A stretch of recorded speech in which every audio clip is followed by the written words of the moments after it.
నాకెందుకు మాట్లాడాలి, నేను స్వస్థం మాట్లాడుతాను, నాకేమేమను ఆయనకి చెప్పారు. గమనిస్తారు ఆయన ఏమన్నా మాట్లాడితే వాక్యం నడుము రాదండి, ఏమన్నా లైవ్ వెళ్తుందండి అందరూ చూస్తారు, ఎప్పుడేమో మాట్లాడుతున్నారు. అస్సలే తేడా నా దగ్గర తేడా వచ్చిందంటే నేను తేడా రూల్ ఉంటుంది. ఇంకా ఉండాలంటే కరెక్ట్ అంతే, ఎంత ప్రేమతో అంత పంచుకుంటాను. ప్రతి ఎలా ఎవరైతే చూస్తున్నారో అంత లైవ్ వెళ్ళిపోతుంది.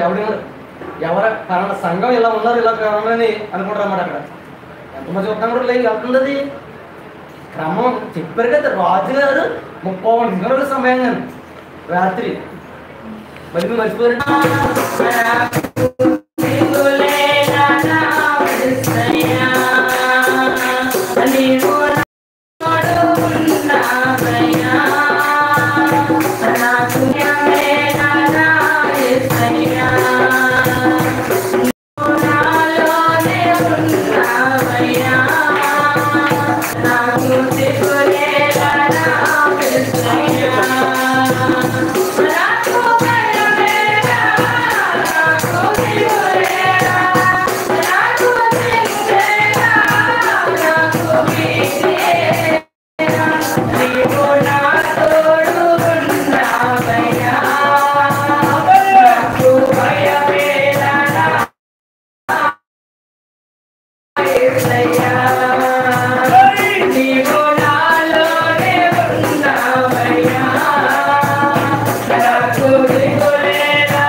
Oh